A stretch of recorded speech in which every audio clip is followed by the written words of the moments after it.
only one reason this is happening. It's because we're black. So whether it's Rosedale or the neighboring communities, this can happen anywhere. This isn't happening because they say, hey, you know, those are your ideals. You know, this is happening because we're black. And what are we going to do about it? What are we as people going to do about our blackness? Hide it? Become invisible? We can't do that. We're going to keep this neighborhood. We're going to keep Rosedale predominantly white the way it is, and we will not let a bad element in. We're going to fight it. This is our right, too. You know, they talk about rights for minorities. Where the hell are the rights for whites? That's what we're all about, equal rights for whites.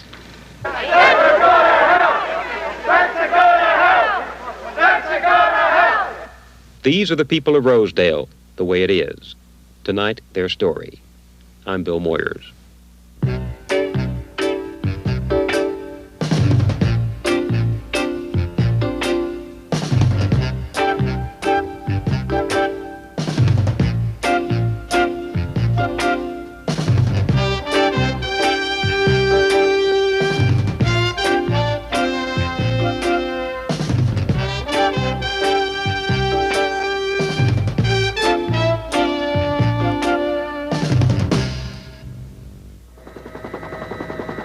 New York City, one of the world's great cities, and one of its most provincial.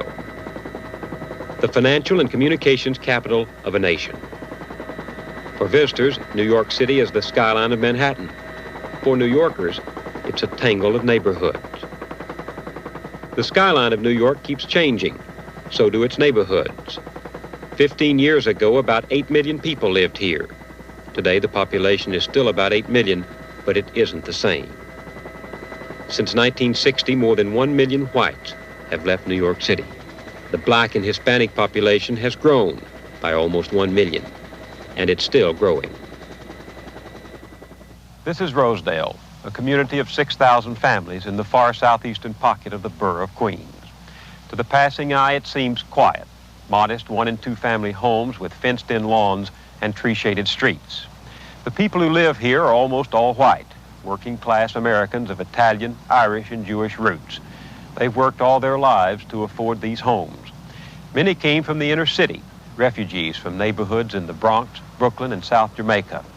Neighborhoods they saw changing and dangerous to live in. These people saved their money and made their escape to what they called the last frontier in New York City, to Rosedale, to what they hoped would be a safe and quiet life. In the early 1970s, a few middle-class black families with very much the same idea in mind began to move to Rosedale, too. The whites saw their coming as a threat, the forerunner of more blacks bringing crime, blight, and poor services they had witnessed in other neighborhoods in the city. And the peace of Rosedale was shattered. In 1971, a score of men and teenage boys using axes and picks nearly destroyed a house reportedly bought by a black man married to a white woman. 200 residents stood by and watched. Since then, more than 10 acts of violence have been aimed at the few blacks living in Rosedale. The tension escalated with the coming of the Spencers. In the summer of '74, Tony and Glenda Spencer bought this 7-room house on 136th Avenue. They came to New York from the West Indies after living in London. Spencer, a photo engraver in Manhattan, said they just wanted a good place to live. But some whites suspected them of blockbusting, of trying to force lower property values on Rosedale homes so other blacks could afford to buy here. Before the Spencers moved in, their house was set on fire with gasoline. They moved anyway. On New Year's Eve day a year ago, while the Spencers and their sons slept, a pipe bomb exploded on the porch and smashed through the windows of the house. Police said the bomb was intended to wipe out the family. Attached to the bomb was a note that read, "Nigger be warned. We have time. We will get your firstborn first." It was signed, Viva Boston, KKK. My first feeling when I saw it, I thought, my God, these people are trying to kill us. What they think this is, this time of the morning, who are the animals that could be doing things like this? That was my first thought. And my second, my main concern was to get my family out of the house once we called the police. And they claimed at the time there was another bomb outside. My main concern was to get my family out.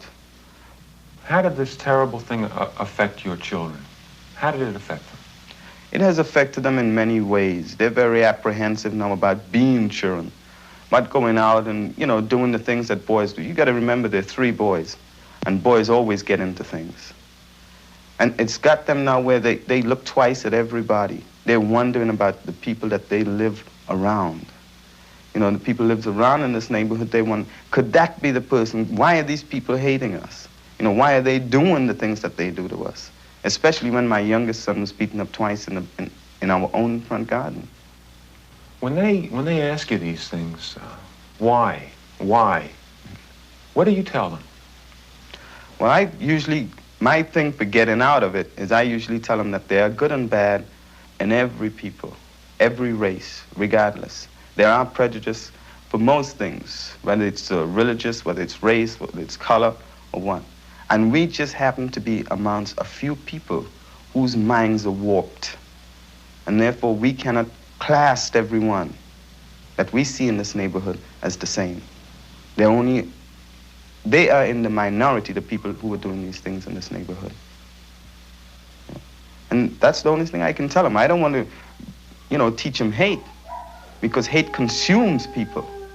Anyone who allow hate to become an everyday thing in their lives, their object in life and their goals become second, and their hate becomes first. And I'm not going to teach them that, regardless of how many bombs they put at this house. I'm not going to teach my children hate.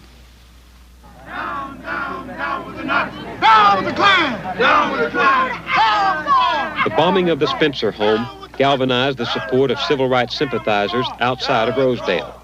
They gathered to rally near the Spencer house. Down with the Nazis! Down with the Nazis! Down with Hitler, brother!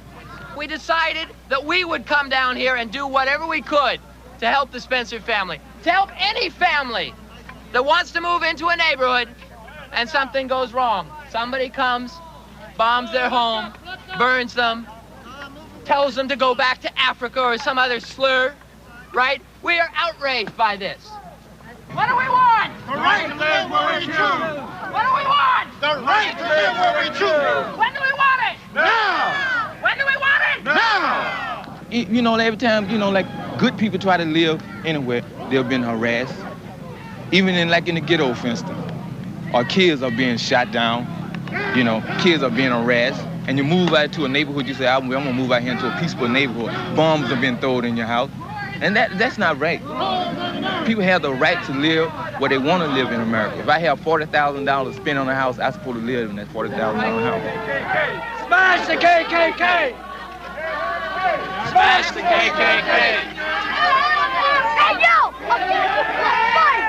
To the whites of Rosedale, the demonstration was more aid from outsiders for outsiders, and it provoked a reply.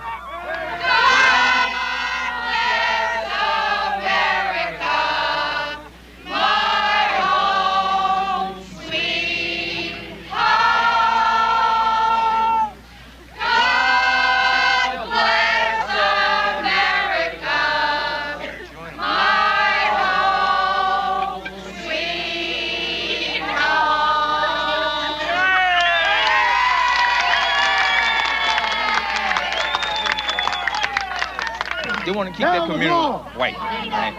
Right? So that means this country is separated. This country is divided. You mean you want to divide the country? I live on the side of the railroad track and you live on the other side? Well, that's not the United States then.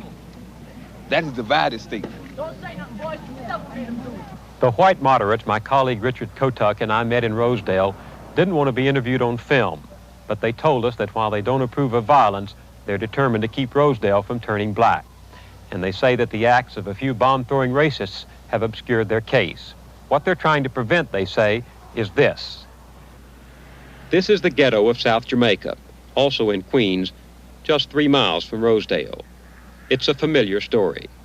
Once residential and almost all white, now South Jamaica is the home of 70,000 people, most of whom are poor and black. Almost half of them earn less than $4,000 a year. 30,000 live on welfare. As the neighborhood tipped, the crime rate soared. It is 1,600% higher than in Rosedale. More than 9,000 crimes were committed here last year. The schools of South Jamaica have some of the lowest reading levels in the city. There isn't one public elementary school where more than one-half of the children read at or above grade level. Even closer to Rosedale, the very next community, in fact, is Laurelton.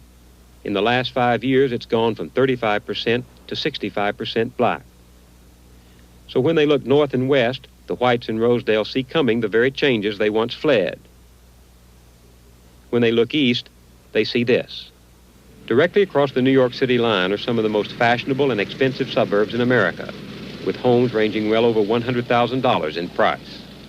School and property taxes on one of these homes for a single year can be higher than the down payment on a house in Rosedale.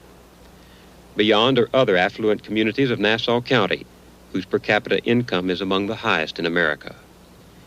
2.5 million people live in Nassau and neighboring Suffolk counties. Only 5% of them are black. The whites who do live in the suburbs are relatively insulated, safe for the moment from the rapid changes that struck New York. Property values and political policies discourage low-income people, white or black, from moving in. They just can't afford it. This is why the working and middle-class blacks like the Spencers who can't afford the suburbs have their eye on Rosedale. And it's why the whites who already live here feel hemmed in with nowhere to go. They're determined to hang on. We more or less know what the... This is one way they're doing it, with a home referral service run by an organization known as ROAR. ROAR, Return Our American Rights, is dedicated to keeping Rosedale white. Its home referral service was set up to make sure that if whites moved out, they would sell their homes to other whites. ROAR keeps a listing of families who are selling, makes contact with prospective white buyers, then shows the homes. This family wants to move to Rosedale. This member of ROAR is showing them a house. Got a heck of a house here. I'm pretty sure you'll like it. The outside here, we got a porch over here that's built all the way around the house. And they put an addition onto the side. You got a fence all the way around, which is something you don't find in a corner house over here. A nice fencing, pretty good property. And they told me they're leaving a heck of a lot of appliances, so... Let's go inside. Meet the owners. Hi, Joe. Hello, Joe. How are you? How do you do? This is Angie, and this is Charlie. Angie. People are looking for the house. Glad to meet you. How do you do? We got them through our home referral system. Somebody recommended them. Very good. Told me you had just the exact thing they were looking for. Yeah. Hello, how are you? Nice to see you again. Angie's father, Joe. Yeah. Angie's Hello there, how are you? and her How do you brother. do? How are you? Hi. How do you do? Army man? No, my son just Wow. Tell you, home referrals are fantastic. I don't think the real estate will let you know anything about this, but we're very selective. Very selective. You know, even the people that are showing the house are doing their part to keep Rosedale the way it is, because they could probably sell for a couple of $1,000s more if they want, but their prices are just good enough where someone could afford it. They're not going overboard, and the same token, they're satisfied and they help them keep the area just the way it is, predominantly white. Is this place everything I told you it was so far? Yeah. Certainly is. And the main feature about Rosedale is just about everybody is hard-working people. They have a heck of a lot of pride in their homes, in the community. And we've got just about everything over here. We've got Chinese, we've got Jews, we've got Italians, we've got Slovaks, you know, a melting pot. This is, I can honestly say about Rosedale, it is America, period, the melting pot, the great melting pot. And you got it right here in this community, and a hell of a great community. I can't emphasize that enough. I think this neighborhood with people like yourself coming in, people like Charlie and Ann who are giving their houses to Raw Home Referral, seeing that we bring the right people in are going to help keep Rosedale just the way it is, a beautiful, white, ethnic community. And when I say ethnic, boy, we've got it, every majority. And I don't think it'll change. They're trying like hell to knock us out. They over-publicize a heck of a lot of things that happen in Springfield Gardens, they call Rosedale. Just, you know, to put the spotlight on Rosedale, maybe to scare people. But it's not working. Nobody's running. Nobody is running. And if they have to move, they'll give the home to Raw. And we've been bringing in people. I think out of the last 43 homes we've gotten, 31 have gone to white people through Raw. Before the Spencers arrived in Rosedale, there were fewer than 20 homes for sale. We're told there are now over 200. This, too, is an old story. The fear of blockbusting can make a rumor come true. People act as if it's happening, and then it happens. Roar is trying to stop it with some unusual tactics. When a white owner is sold to blacks, Roar has followed that family into their new neighborhood, demonstrated outside their home, and told their new neighbors that this family sold to blacks. Roar is an angry outfit. The Justice Department has asked for an injunction against Roar's activities, accusing them of harassing and intimidating tactics. Some moderates say its militance doesn't reflect Rosedale as a whole, but no other group effectively offered an alternative. So Roar, with the acquiescence of people who would not themselves have been militant, became the only game in town. Who then is Roar? I've lived in neighborhoods that have changed, and I'm ashamed to go back, afraid to go back, because you wouldn't be safe there. It's not a case of discrimination or bigotry. It's a fact, because blacks, well, put it this way, you can't take them on an individual basis. In cases like this, you have to take them on what happens as a whole. Joe Soltis, grandson of Czechoslovakian immigrants, shined shoes 10 years as a kid to stay in school and help support his family.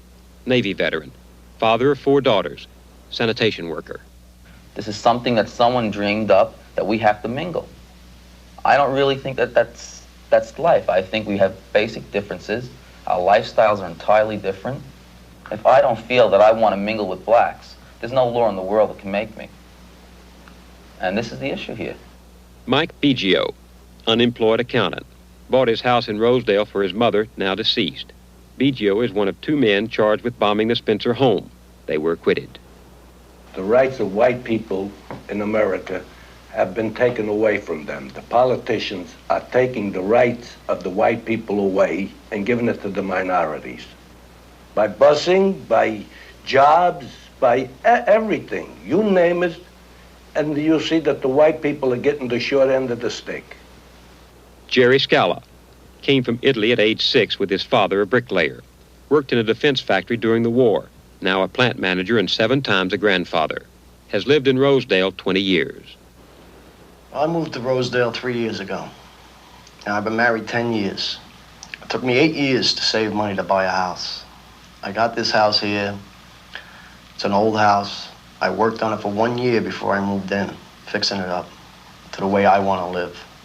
And I worked hard on it. And I'm not going to just say, here, it's yours. I'm not giving it to anybody, and I'm not going to run, because there's nowhere to run today. Joe Ewald, ex-Marine, riveter, now a concrete worker. Tried to become a fireman, but says he was told the job must go to someone from a minority. Father of 2 girls and a boy. I move from here, I'm going to run into the same problem 5 years from now, maybe. And, you know, there's no place to go. We worked hard for what we got. Nobody's ever given us anything. And we're not going to just back down and lose it. We're not going to, you know, blacks are trying to come in. We're not moving. We're not going to run like white people have been doing for years. We're going to stay and we're going to fight for our neighborhood. They're afraid of losing everything that they've worked for. Why should they lose it? Because a black family moves in? That they should be afraid of losing everything they worked for? How would they lose it? How would they lose it? You tell me, how would they lose that? They'd say to you, there's going to be crime here. We've got crime by the firebombing and the pipe bombing that was projected by the whites on a black family. So there's crime right here. There's crime in all neighborhoods, so we're not going to bring any more crime. They'd say our property values are going to go down. It certainly hasn't, and it certainly does not go down. They'd say my daughter is going to be mugged in school. My wife is going to be raped by a black person. Vice versa. That's going on before we got here. That could easily happen to anybody, blacks or whites. I mean, nobody wants this for themselves, whether it's a white family wants their children to be raped, black families wants their kids. Who wants that? I mean, it's been proven in neighborhood after neighborhood. When they come, what happens to the neighborhood? I mean, you can go right from here in towards the city. You got Laurelton, which was beautiful. You got Springfield Gardens, that was beautiful. Nobody from Rosedale walked down Merrick Road in Laurelton at night. No white people. Now, until this here stops and the people are educated to the point where they can live with white people, white people are not going to accept them. At least I'm not. If they have the money to buy the house, why can't they come? Because they're going to, like we want, well, because they'll come first, and then maybe a couple of people will panic in the neighborhood. This is what happens, we'll be truthful. A couple of whites will panic, and they'll sell, and if they can't sell right away, it's in a real estate a year or so, maybe they'll sell it to the real estate. Then the real estate will maybe start renting it to welfare. And then you start getting the lower class in. And then the people next to these low-class people, these low-class blacks, maybe they'll sell. So then you got 3 houses with blacks in it. And then the next 2 go, and then the next 2 go, and then the next 2 go. And before you know it, you got all the low class in here, and here is your middle-class black running again. And he goes in and screws up another white neighborhood. I say, if I can afford to buy this house, wherever it is, that's where I'll be. And he can't dictate to me or tell me where I should be. The Constitution and the laws of this country says that each and everyone has equal rights, and I am demanding my equal right. We are here to stay. As a race, and right now as a people, we are right here, and we're going to stay here.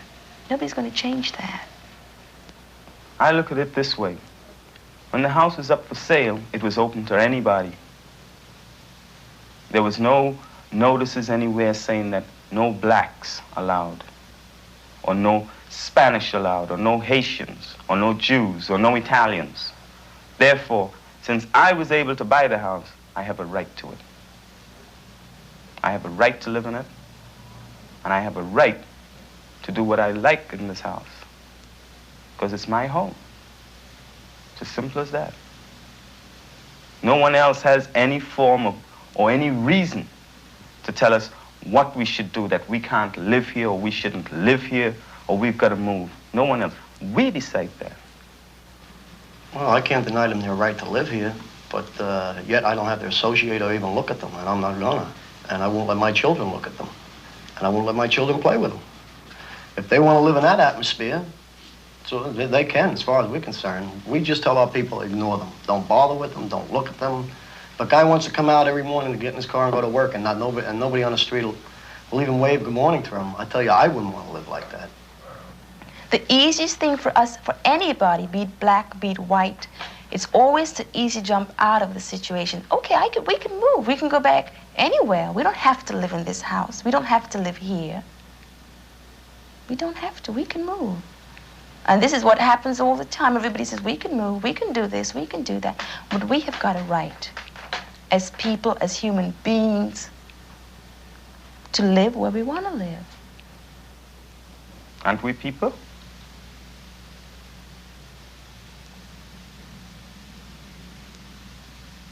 If they can determine that we are not people, then they got a point. If they can't determine it or they can't prove it, they better shut up.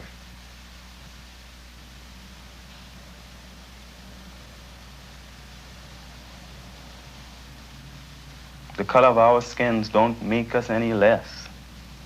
We are people. We like to believe that we are human beings, and we'd like to believe that they're the same, but it's given us a lot of doubts, some of the things that they've done. So the Spencers are staying, their house the front line in the struggle for turf. Even after the firebombing, their children were harassed, the family threatened with more violence. And while the whites drew together in Rosedale, support for the Spencers came from beyond. We need you when we walk the streets. This is the Reverend Timothy Mitchell of the Ebenezer Baptist Church in Flushing. We need you in our homes. We need you on the highway. And right now, oh Lamb of God, we ask that you would bless this family. Somehow be a hedge all around them. Yea, we're not praying a new prayer. Black folk have been praying for 400 years to the God of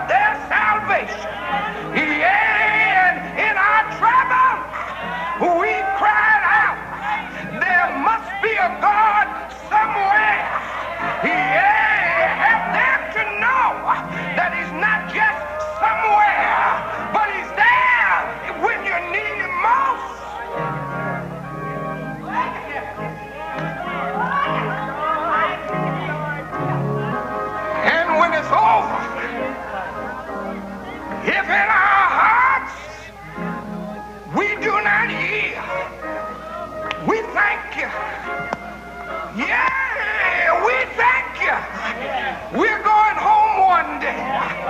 Oh, we're going to wear a crown one day. We're going to sing a song one day. We're going to shout trouble over one day. Till that day, let the angel of the Lord encamp round about us. Keep us in perfect peace. I'll be all right.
What harm could they do?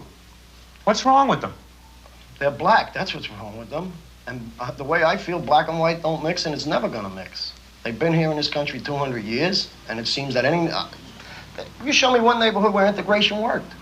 I don't think there's a neighborhood where integration ever worked, where it didn't go totally black. And we don't want that to happen here. And we're gonna do everything within our power, through legal means, to make sure that this neighborhood stays white. If their strategy was to chip away at this community piece by piece before they could take it over, they blew it. We're all alert, we're watching, and we're not about to let them come in and take over. Every night from 8 to well past midnight, Roar volunteers cruise in patrol cars through the streets of Rosedale, searching for outsiders they feel are a threat to their community. Andre Noblace, a former soldier in the Belgian Congo, came to America with $10. He worked literally day and night as a security guard and dishwasher, and now owns his own home in Rosedale. Why is this so important to you? Well, it is very important to me. I live over here, and I want this place to be very safe. I want to keep colored people out of the community of Rosedale. That's what I'm struggling for.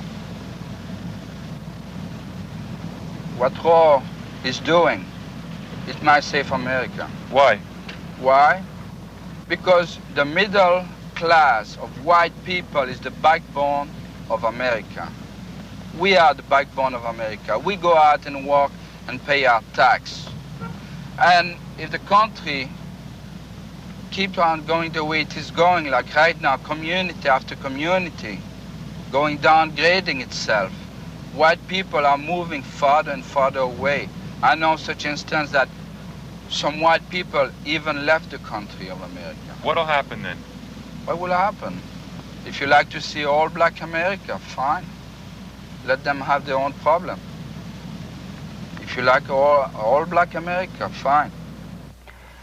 For a start, these people who are saying that they don't want blacks in this neighborhood or blacks do not have equal rights. Now, if that was the majority of the white people saying that, a lot of the laws, the civil rights laws and things like that would not have been passed. It's felt that the people of this country, the right-thinking people, the people who felt that there was a time for change, these are the people who made the decision, not the average little illiterate fool out there. The people that are dictating all this stuff to us and telling us who to live with and how to live and who our children have to go to school with and all that, where do they live? Where do they live? They live in their lily white neighborhoods way up in their high-rise apartment houses, right? Their children go to private schools, but yet they're telling us our children got to go to school in black neighborhoods. They're telling us that we have to be integrated. We have to live with the blacks. Why don't they practice what they preach? I mean, why don't they come and live in Rosedale here? Or why don't they live in Laurelton? If they want to tell us to do it, why don't they try it? But no, they sit back and get rich and tell us what we got to do. Both sides in Rosedale are frustrated because they believe the scales are tipped against them. Friends of the Spencers point out that the two men indicted for the bombing were acquitted by an all-white jury. The whites say they can't get the politicians to listen. It's easy, in fact, to neglect Rosedale politically. Any of the representatives from the area can lose the town and still win the election. Many of the contests are decided either by the poor and middle-class black voters of Queens or by the wealthier white voters of next-door Nassau. Rosedale becomes a kind of nowheresville. The frustrations compound, the tragedies add up, and confrontation spills beyond the ability of people to communicate. It spills into the darkest passions, it spills into the streets, and more frightening than all, it spills into the next generation. They shouldn't be here. People know that white and black people are never going to get along, so they should just stay apart, you know? Common sense. They just shouldn't try and get together because they just don't like each other, and they never will. It's the truth. What do you think of black people? I don't like them. Why? I really don't. Because I just think that they're always looking out to make trouble. They never want to be friends. It's the truth, man. They never want to be friends. If they see you on the block, if they see you walking down the block, they won't turn around and say, hey, you know, how are you and stuff. They turn around, hey, Honky, what's the matter with you, man? You got an ugly head. If they lived in Rosedale, you're only going to find them all over the streets and everywhere. That's right. They're going to be starting up with everybody, because if one starts to live in Rosedale, the whole pack's coming. You get a minority group in any area and you see what happens to it. It's all welfare. They don't add to the area. It always goes down. It always goes down. They take everything. They have no pride in what they have. What kind of work do you do? I'm in construction. What kind of life do you want for your son? The best I could give him. That's why I moved here. I used all my money to buy a house, right? Because I like the neighborhood. I had to move out of East New York 3 months ago because it turned overnight in 3 years, my neighborhood. Overnight in 3 years, you wouldn't believe it. Because most of the times you see it, it's welfare. The whole apartment building turned welfare. And what happened to that neighborhood? What? It looks like a bomb hit it. Could that happen here? It ain't going to happen. It sure could happen if they all come in. That's why we're here today. That's why we're here. I see this brave woman, this Spencer woman, who is the kind of woman that anyone would welcome as a neighbor, anyone in their right mind. I mean, I can understand that perhaps there are some black people who you might not want as neighbors. There might be some white people I might not want as neighbors. But this couple, this family, I can't imagine why they wouldn't want them as neighbors. They're delightful people. They're beautiful people. I don't like them. I don't want them in Rosedale. Why not? They're no part of Rosedale. We just want a white neighborhood. No blacks at all. That is the most ridiculous, racist statement I ever heard in my life. How can I say that I want an all-black community? I mean, I suppose I could say it, but I think if I said that, I would therefore be a racist myself. This is America. I mean, if they want an all-white community, I think they have to go to another country. If this is America and America stands for freedom, no one can say that in this country. No one. Blacks say they've been oppressed for 200 years. I didn't do it. Why are they bothering me? I didn't do it to them. Their government might have done it to them. Their own native chiefs sold them as slaves. I didn't sell them as slaves. That's 200 years ago. Today is today. Don't give somebody else and take away from me. I've worked all my life. I'm not a rich man. If you want to bother the rich man, go bother him. I go to work every day. I go to work sick at times when I can't afford to stay home. That's all I'm asking. Leave me alone. Why should they push them upon me? When I moved here 7 years ago, Merrick Boulevard on the other side of the parkway was beautiful. Today, all you see is iron gates up, protecting the stores when the owners aren't there. We don't want that. We want to keep the neighborhood the way it is. We love our neighbors. We're very, very close. And, you know, you seem to get to know everybody around here. And we don't want anybody to run. And that's what all we're trying to protect. We were trying to run. You don't understand what I mean by that? But if they start coming in, the black families, the white people will run, and we don't want that to happen. That's all we're asking for. We want to keep the neighborhood we want to the way keep it the way it is. We come from East New York. We were one of the last to leave I was there. the last one. We were abused. My son came home in Brooklyn twice with his head swollen, black eyes, nose swollen. Go to the police station. Well, we can't do anything about it unless you Catch them. You have to catch them in the act. And how are you going to catch them in the act? They disperse and that's it. The kid was in the schoolyard playing ball. They wanted the court, pushed him off the court, and they beat him up twice.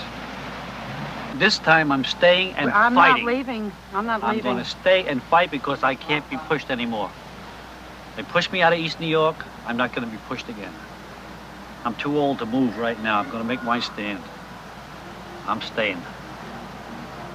And I have to stay. Otherwise, I'll be on Montauk Point in the water.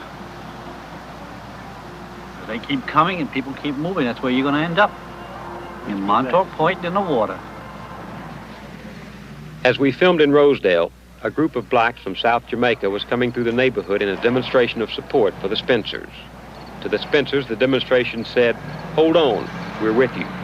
To the whites, the outpouring of support was not only making martyrs of the Spencers, it had brought to the streets of Rosedale the encroachment they had most feared. Every time a group of blacks get together, they want to help Rosedale with their problems. We don't need any outsiders helping us with our problems. We've been doing good enough for all these years we've been here, and we'll keep doing good enough. And we'll stay white, period. White on! White on! White on! White on! This is the thing, white on, everybody. Just like the other stuff, just like our other slogan, black is beautiful, but white is out of sight. That's all we got to say. They had right on, we got white on. Now we say we are white, and we are proud of being white. Hey, look. Let me tell you something. We all came into this country in plain English on the heels of our ass. The white ethnic American, that's Italians, that's Irish, that's Germans, that's Jews. Everybody that came into this country came in with nothing. And we got something. Nobody ever did me any favors. Nobody gave me anything. Anything I got, I worked for. These people want anything and they don't want to work for anything. This is what they want. They come up from the South, they go on welfare. They come from Puerto Rico, they go on welfare. We're sick of paying for these people.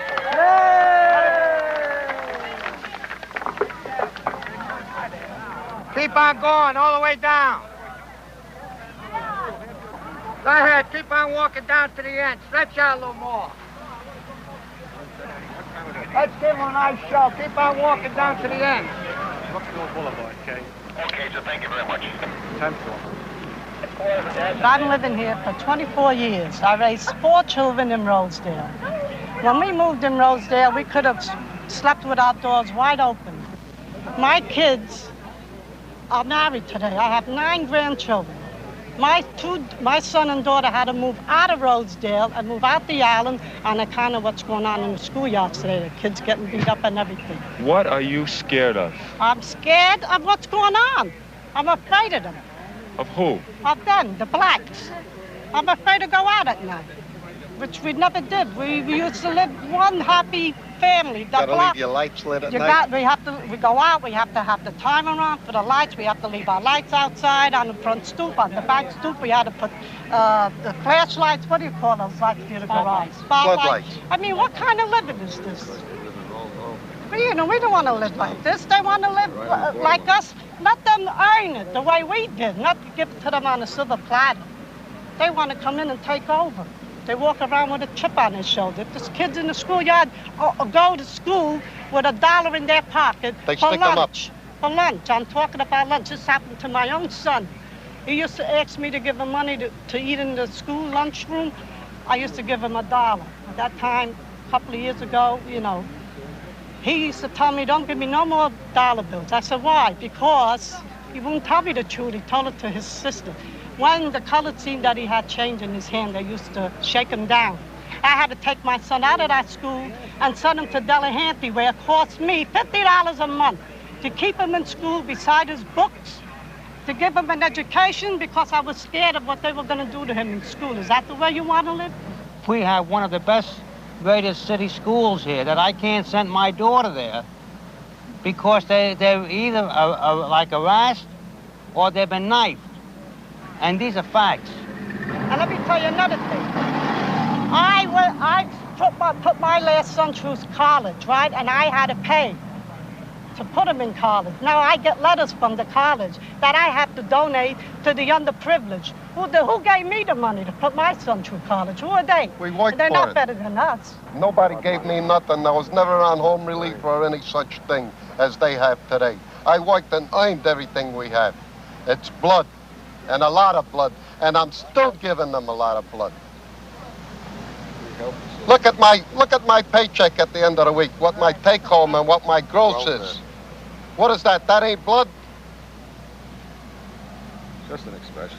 What does blood mean? What is blood? White, hard white. Sweat. W-O-R-K. Sweat. Which Not they don't know what it is. A-I-D, white. I've had it. I came from a busted neighborhood, South Ozone Park. And they don't live like human beings. They live like animals, and that's what they are, animals. You don't know who's living next door to you from one day to the next. I came from that neighborhood. I ran from there. And I'm not going to run anymore. This is it. My anchor is down here. They're coming in. There they are. There they are.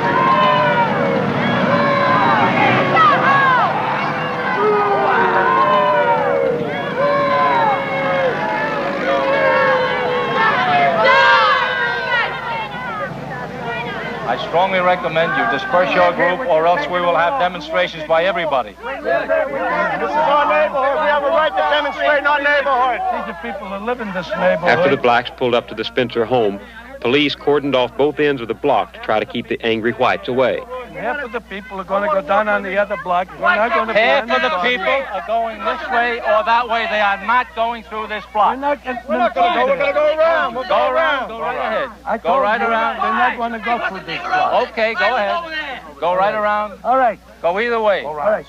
Just get the left side. Why? Because some nigga lives there. All right. Wait a minute. Get the sign over here facing the... Either way. It's our neighbor. We live here. I live on this street right over past here. Why can't I walk through? Either way, Mr. Scholar. All right.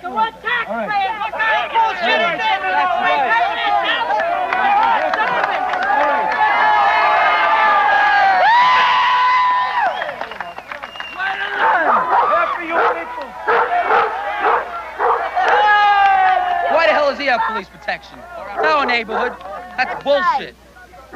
That's ridiculous. We live here, we can walk here. Does he have a right to live here? No. Why not? Because he's black. It's black. They got some hell of a people right there. They want to dictate us for them. No, come through. Get them out everybody down here. Okay, but they're going to have... All right, now listen to the problem. All right. We're white. Everybody over here. We live here in Rosedale. These people don't live in Rosedale. They're citizens. Well, they still don't live in Rosedale. So what? Well, we're citizens. We should be able to walk down the street. Why can't we walk down the street? Wait. Let these mau-maus from Jamaica come in here. That's what you are, yeah, mau-maus. Right, you heard me, Jack. Hey, give me your bad look. I can get bad looks too, Blackie. Yeah, the black hands here. Rights for white. Equal rights for white. Equal rights for white. Equal rights for white. The Constitution is at stake. Everybody's rights are at stake here. Yours and mine. Because as long as we allow anything to happen in this country to destroy the morals and the principle of one man, we are going to pay through our pockets. One way or the other, through our minds and our pocket. We must have a good educational system, a good community where people can live in, whether the Spencers or whoever they are. The Spencers are human beings, and they have a right to live in this house. And this is why we're out here now, standing and looking in and trying to see what we can do, some way to correct a great mistake that is being made here in Rosedale now. The principles that we stand for is being eaten out by this type of thing. It make it so that I cannot look at a white man in the way that I should look at him as my friend. And I'm sure with this type of thing that a lot of white people not gonna look at me and think that I have a right to enjoy the things that this country offers. And so it's just going to eat us out until all of us, white and black, become concerned about what is happening here in Rosedale and wipe it out. Most of us know what's right, and what we have to do is stand up for what we know and what we believe. Go home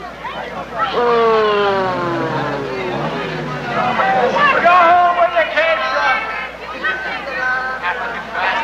Professional blockbusters, that's what they are. I hate niggers. Coming back on slower.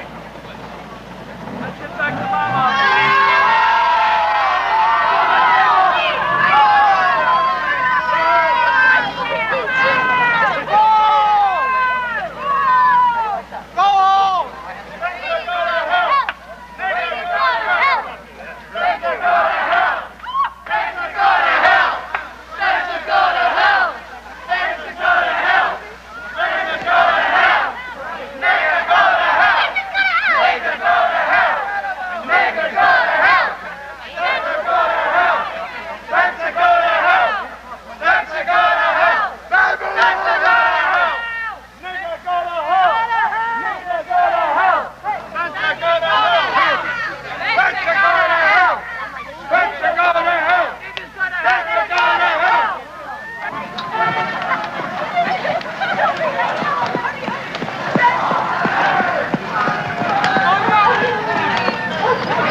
Better turn around, Yum. Hey, don't come back! Don't come back! What? Don't come back! It is a new boy corner with him now. Come on, Yum. We were riding down this block, and these white people start saying, "Get out of here, niggas. You know, get out of my neighborhood. Don't come to this neighborhood." And then they start hitting on her. Throwing rocks and everything else. Throwing rocks. Because we were in their neighborhood. We went on a bike hike to McDonald's. We didn't mean to bother anybody. We had a nice We saw a parade, we saw a gathering, so we went down there to see what was happening. All right. I mean, we didn't bother anybody. We weren't looking for trouble. I never even know people around here were like that. I've never experienced anything like this in my life. What happened to you? Nothing happened to me, but this little boy, short boy about my size, or little short, had picked up a rock, and he was in the front of all these tall honkies. But he threw the rock. He tried to hit my sister, but he almost hit me about that much away from me. And I was sure wish he had hit me with that rock. I would pick up the rock right next to me and hit him right dead in his face. They always say niggas are doing everything. They always say we're doing everything, right? We didn't, every time the white people come down the block, we don't push them out their neighborhood and throw rocks and start hitting them. We don't bother the white people around our neighborhood, but when we get in a white neighborhood, they just push us out. Yeah. Everybody was upset. They said we're nothing, you know. They were a piece of dirt. Dogs. I mean, that's the way you treat an animal. I mean, God, we're human beings. Yeah. You don't treat other people like that. It's just wrong. Black, white, I don't care. A person is a person. Skin should have no bearing on how you treat a person. That's just wrong. I hate their goddamn guts.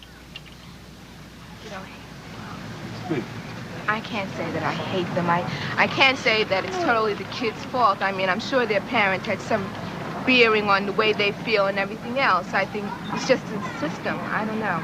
I can't say that I hate them because I don't hate anybody. Do you forgive them?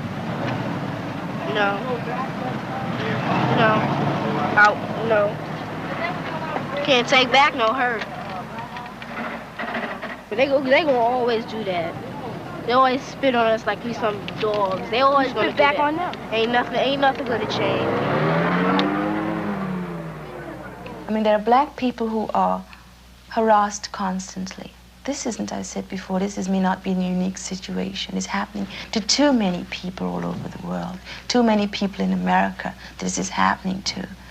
And many people, even your people in the neighboring communities, always say the easiest solution to the problem is we now are the problem right here. And the solution to the problem is, like you say, move. And then another problem comes up. So you'll be constantly running. And we can't run away from our blackness. We can't.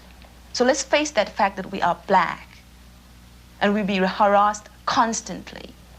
Whether it's here, whether it's in a job situation, whether it's on busing, whatever. And we have to decide at a time, what are we going to do about it as people? What are the good people going to do? What are the, people as people, whether you're black, whether you're white, what are the people going to do about situations like this, or situations that's happening all over? What are you going to do? What are we going to do as a family? We're here. We're here right now. We are going to stay here. Definitely going to stay. It bothers us naturally. I mean, we're human beings, so it must affect us. It must affect our whole lives. I mean, either a firebombing affected our whole lives, and a pipe bombing affected our whole lives. But whenever we die, we're going to die black. We just can't get away from that. No way can we get away from that.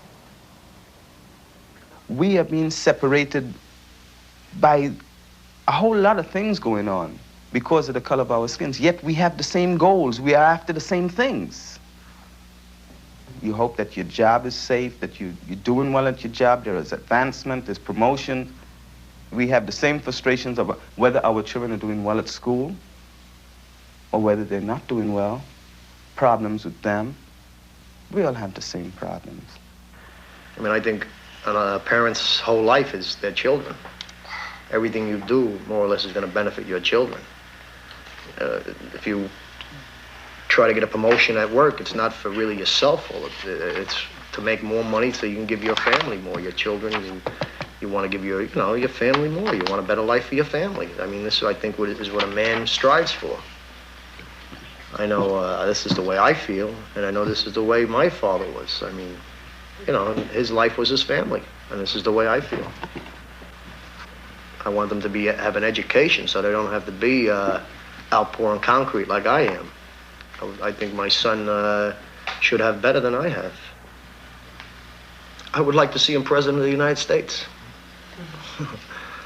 This is what I would want for him, that good. That's what I want for him. I want him to go as far as he possibly can. And as long as I'm here, I'll help him any way I can. They're me and my wife. I mean, they're something that we've made, we've brought into this world. I mean, that's us sitting right there. That's us.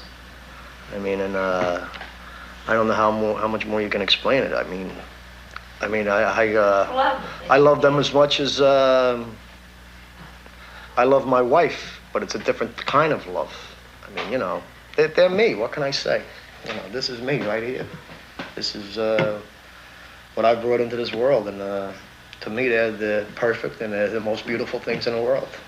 And what more can I say? I don't know how to say it. I mean, that's the best I could say.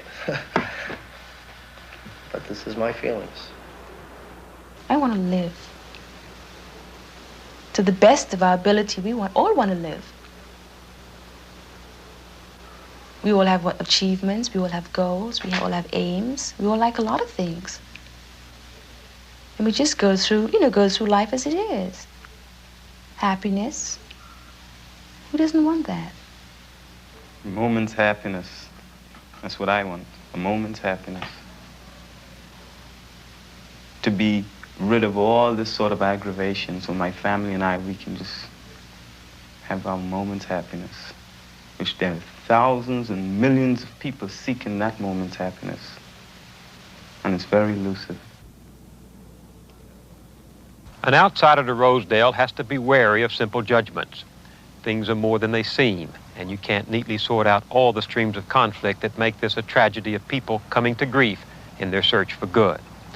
Racial hatred is here, a fierce, murderous passion that turns men into vicious brutes, hurling bombs at sleeping children. It's happened often in our past. It happens still. But only in part is Rosedale the story of racism. In the end, the people who live here, black and white, want the same things: a place to work, a place to live, a chance to be happy. That's one reason for the conflict. They're competitors after a piece of the dream when the dream is shrinking and there's not enough to go around. The Spencers want to be judged as human beings, not by the color of their skin, but they're judged as threats. The whites want the people who run the country to say, yes, crime, blight, and erosion have occurred again and again in neighborhood after neighborhood, in city after city. You're right to take a stand. But the decay continues, and across the Gulf, the struggle here goes on. The people with money, status, and power have bought their way out to security and stability for the moment. It's like watching a war on television. You turn off the set, and it's over. For these people, it's only beginning. Black and white alike in the Rosedales of America have been abandoned, condemned together to economic apartheid by a system that rewards the people who can afford to get out and condemns to bitter consuming rivalry those left behind. It's a travesty. It's a travesty whose consequences will haunt and one day may overwhelm America the way it is. I'm Bill Moyers.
Race, regardless. There are prejudice for most things, whether it's religious, whether it's race, whether it's color, or what.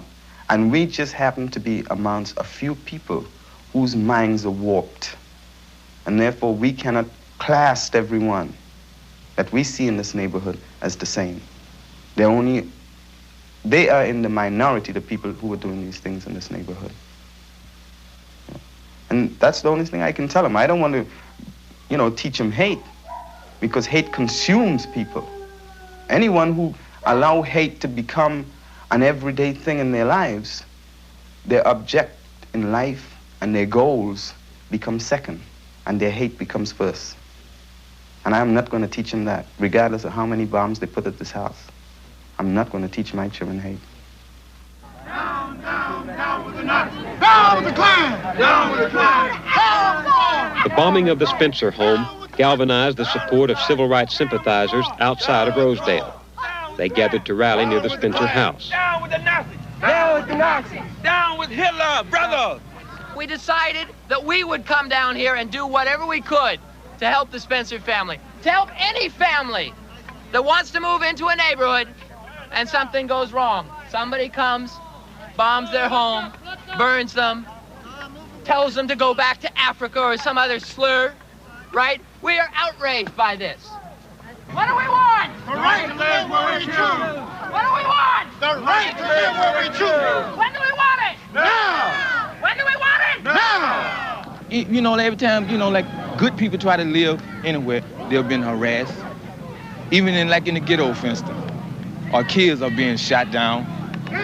Kids are being harassed. And you move out to a neighborhood, you say, I'm gonna move out here into a peaceful neighborhood. Bombs have been thrown in your house.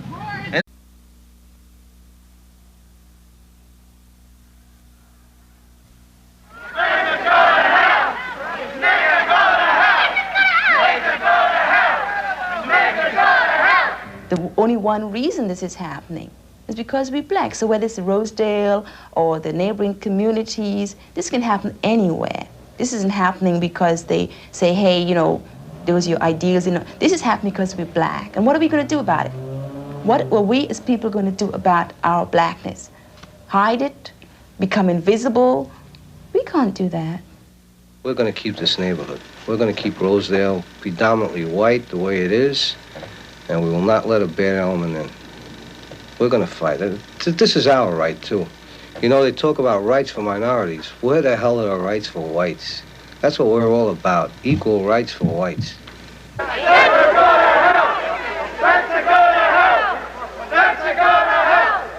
These are the people of Rosedale, the way it is. Tonight, their story. I'm Bill Moyers.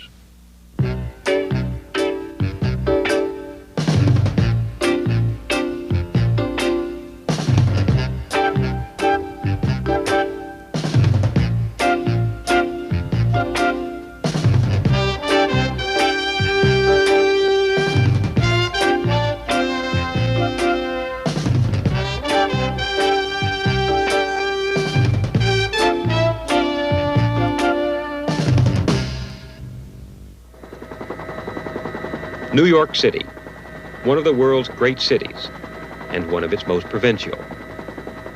The financial and communications capital of a nation. For visitors, New York City is the skyline of Manhattan. For New Yorkers, it's a tangle of neighborhoods. The skyline of New York, a photo engraver in Manhattan, said they just wanted a good place to live. But some whites suspected them of blockbusting, of trying to force lower property values on Rosedale homes so other blacks could afford to buy here. Before the Spencers moved in, their house was set on fire with gasoline. They moved anyway. On New Year's Eve day a year ago, while the Spencers and their son slept, a pipe bomb exploded on the porch and smashed through the windows of the house. Police said the bomb was intended to wipe out the family. Attached to the bomb was a note that read, "Nigger be warned. We have time. We will get your firstborn first." It was signed, "Viva Boston, KKK." My first feeling when I saw it, I thought, my God, these people are trying to kill us. What they think this is? This time of the morning, who are the animals that could be doing things like this? That was my first thought. And my second, you know, my main concern was to get my family out of the house once we called the police. And they claimed at the time there was another bomb outside. My main concern was to get my family out. How did this terrible thing affect your children? How did it affect them? It has affected them in many ways. They're very apprehensive now about being children, about going out and, you know, doing the things that boys do. You got to remember they're 3 boys, and boys always get into things. And it's got them now where they look twice at everybody. They're wondering about the people that they live around. You know, the people lives around in this neighborhood, they wonder, could that be the person? Why are these people hating us? You know, why are they doing the things that they do to us? Especially when my youngest son was beaten up twice in our own front garden. When they ask you these things, why? What do you tell them? Well, my thing for getting out of it is I usually tell them that there are good and bad in every people. That's not right. People have the right to live where they want to live in America. If I have $40,000 to spend on a house, I'm supposed to live in that $40,000 house. Smash the KKK! Smash the KKK! To the whites of Rosedale, the demonstration was more aid from outsiders for outsiders, and it provoked a reply.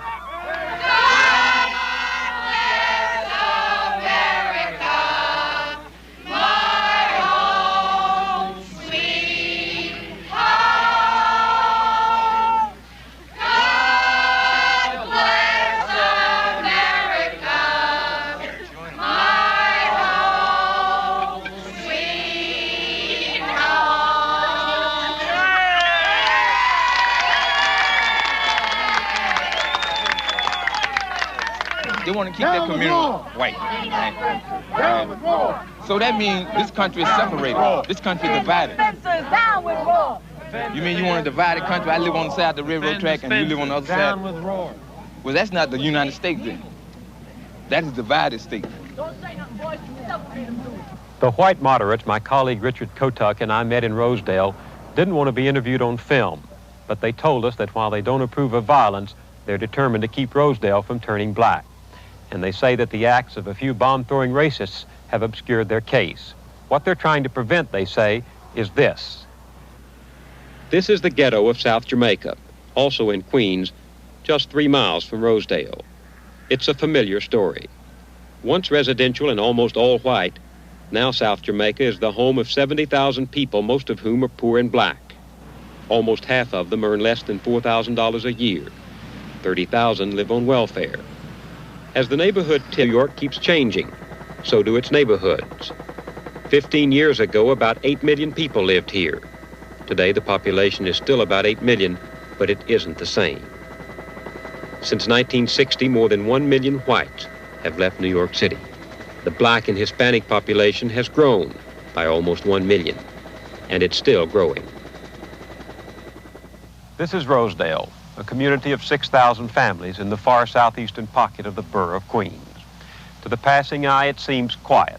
Modest 1- and 2-family homes with fenced-in lawns and tree-shaded streets.